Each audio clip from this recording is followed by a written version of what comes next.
الرحمن الرحيم، والصلاة والسلام على أشرف المرسلين سيدنا محمد صلى الله عليه وسلم، النبي الأمين وعلى آله وصحبه أجمعين. هنتكلم النهارده إن شاء الله على مرض للأسف بدأ يبقى كتير جدا في المستشفيات، وهو مرض اللوكيميا أو سرطان الدم. الحقيقة عشان نبسط الناس، مرض سرطان الدم في منه الحاد وفي منه المزمن. الحاد ده في السن الصغير بيبقى يعني بيتعامل الاول. طبعا بيحاولوا يدوا علاج كيماوي، بس نسبه فشله بتبقى كبيره الحقيقه. علاج كيماوي وهو بيبقى فشل كامل في نخاع العظم اللي هو بينتج الصفائح الدمويه وخلايا الدم الحمراء وخلايا الدم البيضاء. الصفائح الدمويه هي المسؤوله عن التجلط، فبالتالي بيبقى فيه سيوله شديده جدا. كرات الدم الحمراء هي اللي بتوصل الاكسجين والغذاء للخلايا، فبيبقى فيه انيميا حاده جدا.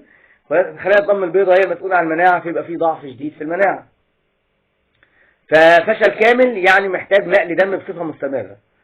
عقبال ما انت تحاول تعالج كيماوي، والحقيقه زي ما قلت لكم الحاده نسبه الفشل فيها بتبقى عاليه، علاج كيماوي، وبالتالي بيبقى الحاجة المنقذة للكيس دي أو للحالة دي هي عملية زرع النخاع. السن الصغير بيبقى نسبة نجاح فيها عالي بدرجة كبيرة، خاصة ان انت بتجيب المتبرع بيبقى غالبا الأخ أو الأب أو الأم من الدرجة الأولى، يعني قرب الدرجة الأولى.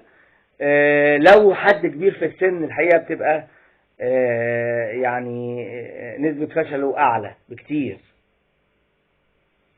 طيب بالنسبة للمزمن، المزمن بيبقى فشل جزئي في خلايا الدم في نخاع العظم، فبالتالي خلايا الدم بتنتج بس مش بالدرجة الكافية، فيبقى محتاج نقل دم في فترات متباعدة، عكس خالص الحاد اللي عايز نقل دم كل اسبوع لترات دم وصفايح وحاجات كتير. انما المزمن كل فترات، وبياخد علاج كيماوي، والعلاج الكيماوي معاه نسبة نجاحه اعلى الحقيقة من الحاد. وغالبا ما بيحتاجش زرع نخاع، لانه بيعيش السنوات اللي فاضلاله بطريقه نقل الدم كل فترات متباعده، ومع انك انت بتحاول في الكيماوي مره واثنين وثلاثه، ويبقى الدنيا مش متسربعه، لان في انتاج لخلايا الدم عكس الحد اللي بيبقى تدهور صحته عاليه جدا.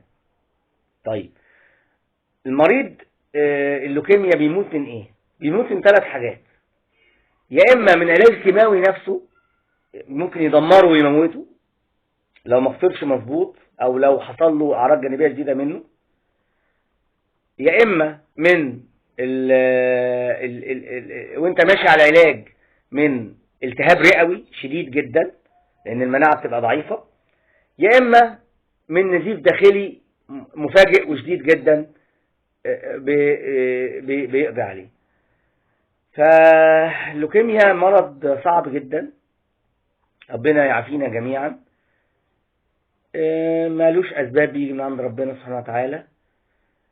يعني نتمنى من الله ان يقينا جميعا هذا المرض، وان يحسن ختامنا جميعا، وما نحتاجش وما يجيلناش هذا الابتلاء الشديد، وما نحتاجش حتى لأقرب الناس لينا.